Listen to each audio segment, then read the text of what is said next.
Hey guys, today I just wanted to take a quick minute and show you how I like to design a patch when I'm trying to work on ambient synthesizer music. I'm going to make this hopefully as simple as possible so you can get up and running in just a few minutes with your own patch. There are countless ways to do this. Again, this is just the way I like to do it to get started in a hurry. So let me show you around. And just so you know, this process should work for an analog or a digital synthesizer as long as you have an envelope to work with.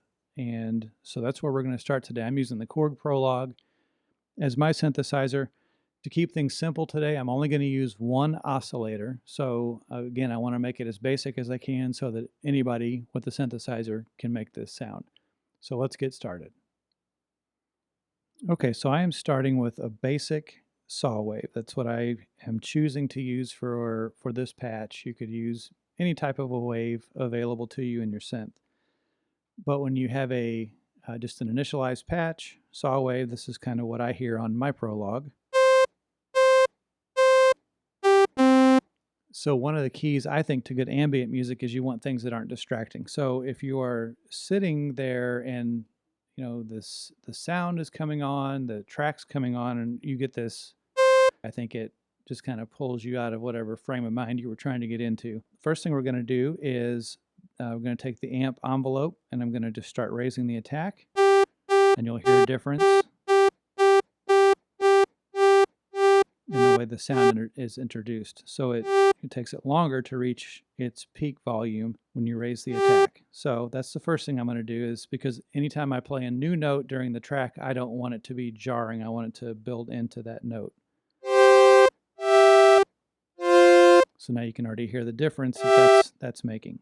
And then release is important because, again, if I've got that note that came in kind of slowly, it kind of crept in, and now I'm going to let off of it, it's immediately gone.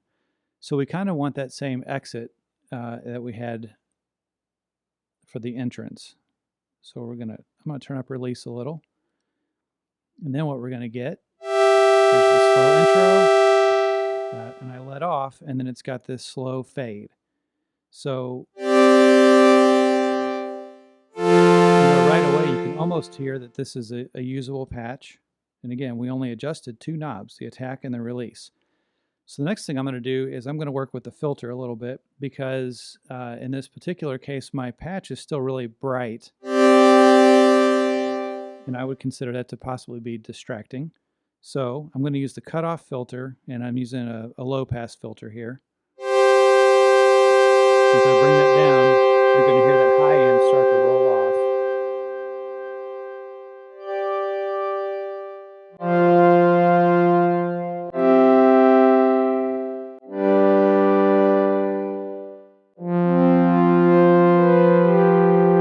So now we're getting somewhere. And again, this was pretty simple. So far we've adjusted attack, release, and the cutoff filter.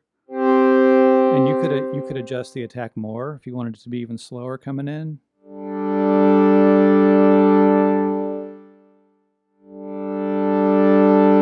can do the same with release if you want a longer tail at the end. So there's plenty of customizing to do with just those three knobs. Now, the next thing that I'm going to do is maybe let's add a little reverb. So this particular synthesizer has reverb built into it, has effects built into it. Not all of them are like that. If you are recording on a computer, you have limitless options as far as reverbs and other effects go that you can get in software form. Valhalla Supermassive is an amazing reverb effect I like to use quite a bit. So if you're using a computer and you're looking for a reverb, check that one out. It's free. But I'm going to use the built-in one on the Prolog.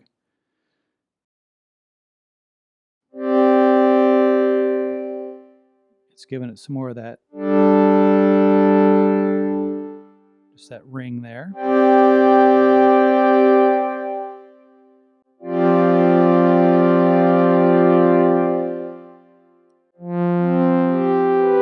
So again, let's hear it without. And the reverb turned off makes the sound feel closer to you, like more up front. But if you turn that reverb on, give it some depth, it pushes it back. Now, if you're not listening to this with headphones, you might not hear the change as much. But it is definitely there and obvious.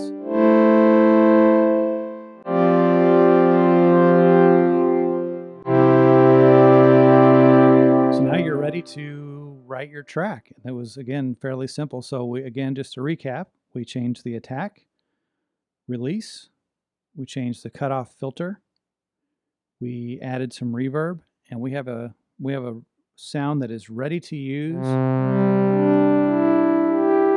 to raise the attack a little more.